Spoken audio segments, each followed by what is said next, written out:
In today's video, I'm going to teach you how to add payment options to a PandaDoc proposal. Adding payment options directly to your proposal lets clients review, sign, and pay in one smooth flow, which can dramatically speed up approvals and cash collection.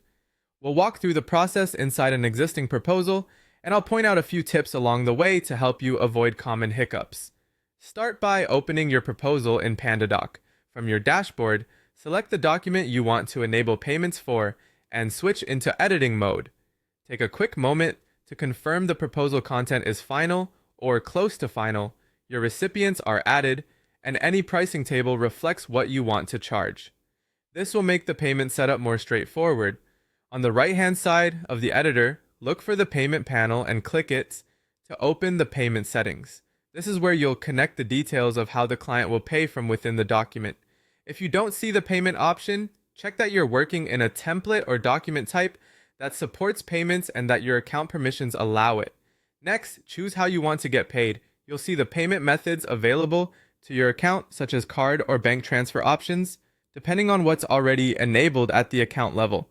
You can typically offer more than one method if you want to give clients a choice.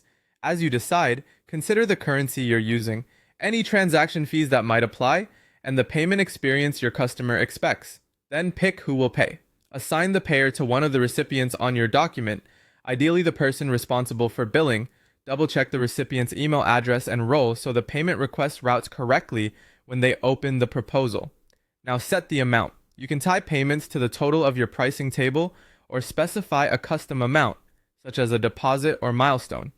If you're collecting a portion up front, make sure the amount and any due on signing expectations are clearly stated in the proposal language so there's no confusion. If taxes or discounts are included in your pricing table, verify that the amount reflects the final total. When you're satisfied, save your changes and send the document. Use the preview to confirm the payment button or section appears the way you expect and that the correct payer is assigned. Once sent, your client will see the option to review, sign, and complete payment in one place. You can track status from your PandaDoc dashboard and receive updates as the document is opened, signed, and paid. That's it. Your proposal is now set up to get paid faster.